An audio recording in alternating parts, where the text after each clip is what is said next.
নমস্কার বন্ধুরা, আপনারা দেখছেন ভারত রেশন। আপনাদের সঙ্গে রয়েছি আমি অমিত। বন্ধুরা, রিসেন্টলি বাংলাদেশিরা চমকিয়ে গিয়েছে, কারণ ভারতের ছোট্ট একটা ডিসিশন।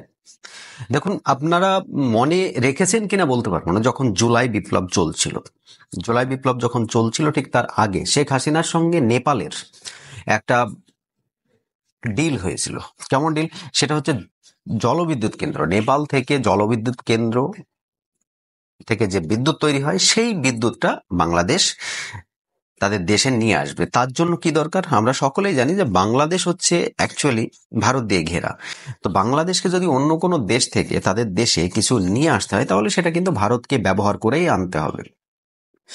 এখন নেপাল আমাদের ভারতের উত্তরে রয়েছে, আর পশ্চিমবঙ্গের বেশ কিছু এরিয়া নেপাল এবং বাংলাদেশের ঠিক মাঝখানে পড়ে, যেটাকে বলছে আর কি শিলিগুড়ি করিডর।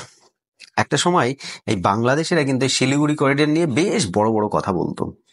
এখন এইটুকু জায়গার সামান্য একটু ব্যবহারের জন্য ওরা ভারতের কাছে পড়ে রয়েছে।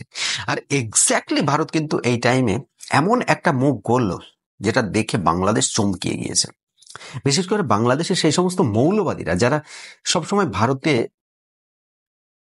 দুর্নাম করার চেষ্টা করে, ভারতকে বলে যে সুবিধাবাদী, তাদেরকে একটা কষিয়ে তামাচা মারা হলো, মানে থাপ্পড় মারা হলো গালে, কাঞ্চলে এমন ভাবে একটা থাপ্পড় মারা হলো, সেটা তারা দেখে বুঝতে পারবে।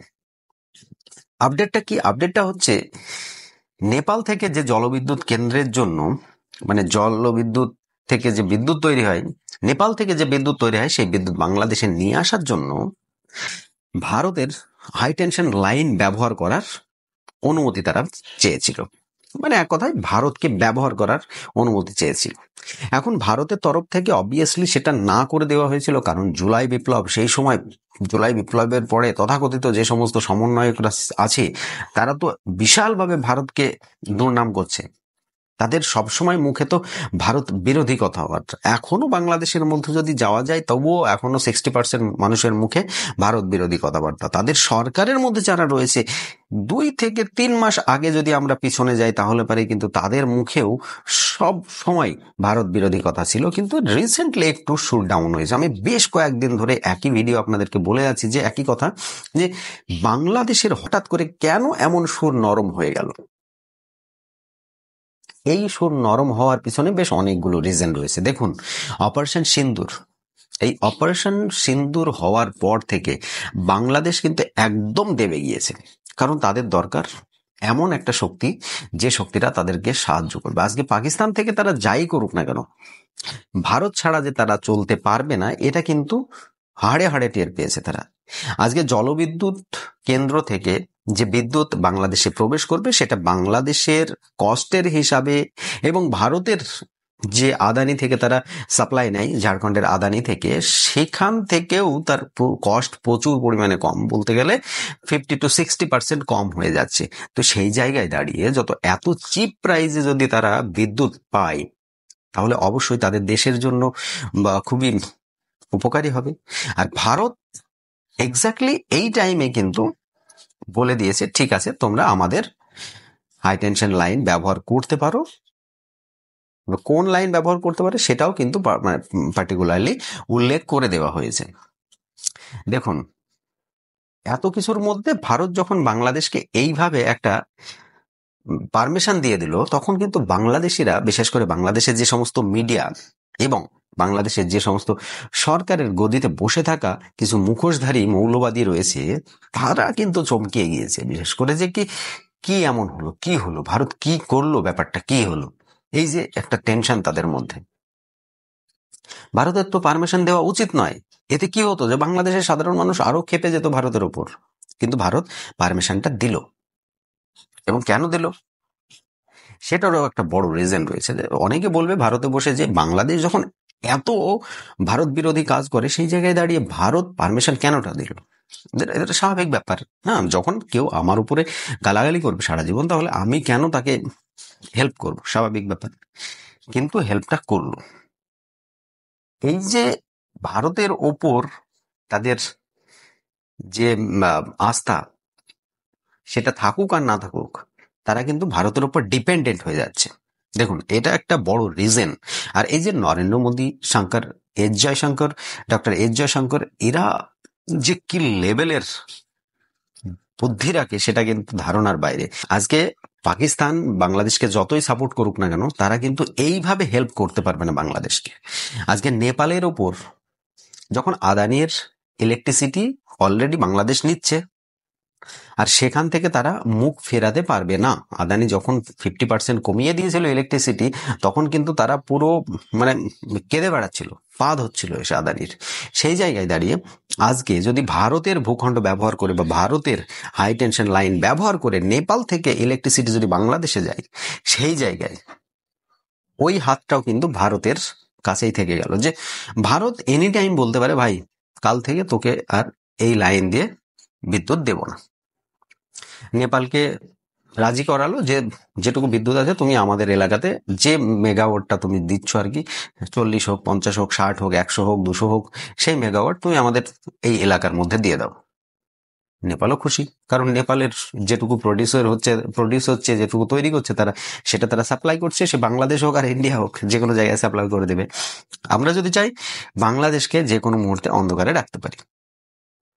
এই যে একটা ভারতকে ব্যবহার করে তারা যে কাজটা করছে, এর জন্য যেটা আমাদের হয়েছিল আর কি, আমরা যেমন বলেছিলাম যে পশ্চিমবঙ্গ থেকে আমরা যে ঘুরে ঘুরে ত্রিপুরাতে যাই, সেটা না করে আগরতলায় যাই, সেটা না করে আমরা যদি পশ্চিমবঙ্গ থেকে বাংলাদেশের রুটটা ব্যবহার করে, রেল লাইনের রুটটা ব্যবহার করে যদি আমরা আগরতলায় যেতে পারি, তাহলে কিন্তু আমাদের অনেক সময় কম লেগে যাবে এবং সেটা আমাদের জন্য অত্যন্ত মানে উপকারী হবে। এটা সকলেই জানে। তবু কিন্তু বাংলাদেশিরা এটা নিয়ে বেশ বড় সড়ো একটা ঝামেলা সৃষ্টি করেছিল এবং পরে তারা কিন্তু এটা পারমিশন দেয়নি এবং জুলাই বিপ্লবের পর থেকে তো সমস্ত কিছু বন্ধ হয়ে গিয়েছে। এই যে ভারত যেটা দিল, এই ডিপেন্ডেন্টটা আরো বেড়ে গেল। নেপালের কাছ থেকে তারা ইলেকট্রিসিটি নেবে, ভারতের ভূমি ব্যবহার করে নেক, যত বেশি পরিমাণে নেবে সেটা আরো ভালো।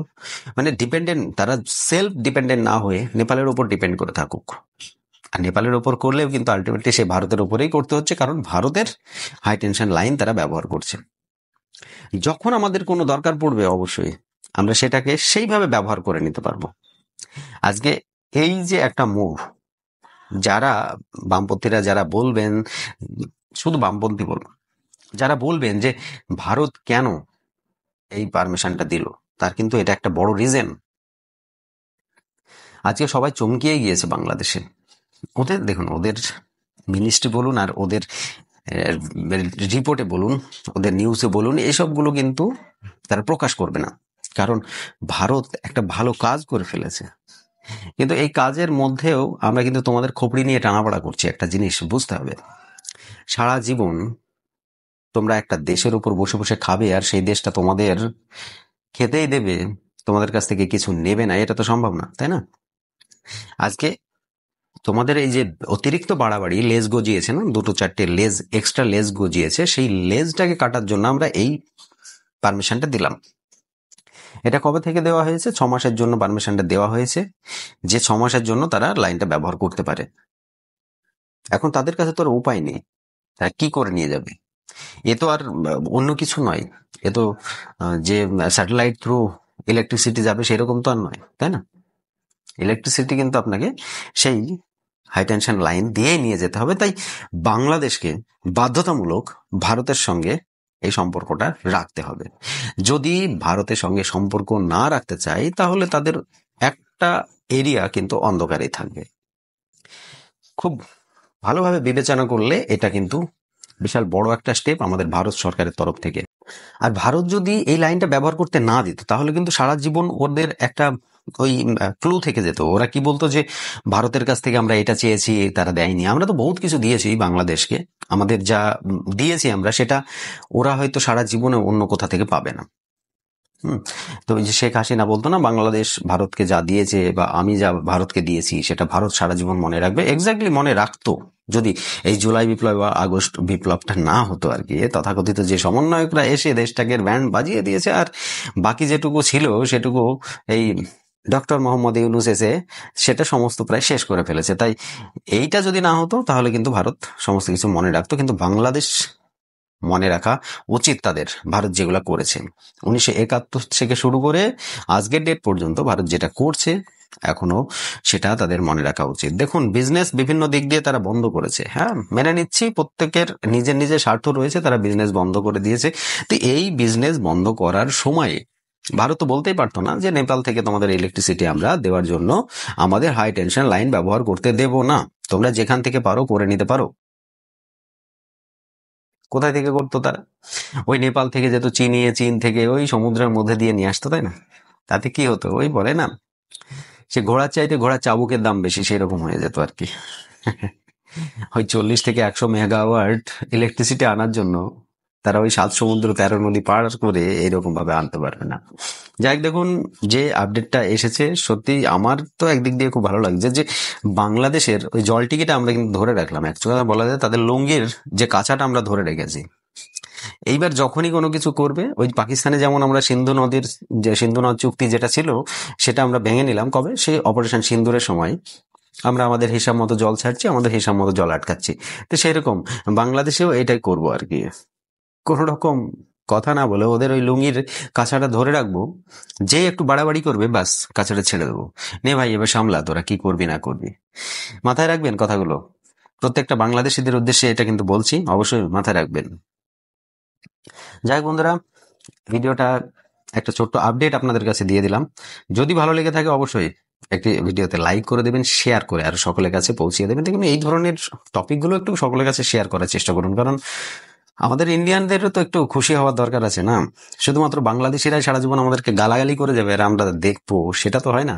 এটা আমাদেরও একটু কর্তব্য দায়িত্ব রয়েছে যে বাংলাদেশিদেরও মনটা একটু আমরা ব্যথিত করি আর কি। যাই হোক, সকলে ভালো থাকবেন, সুস্থ থাকবেন। আজকের মতো ভিডিও এখানে সমাপ্ত করছি। ধন্যবাদ।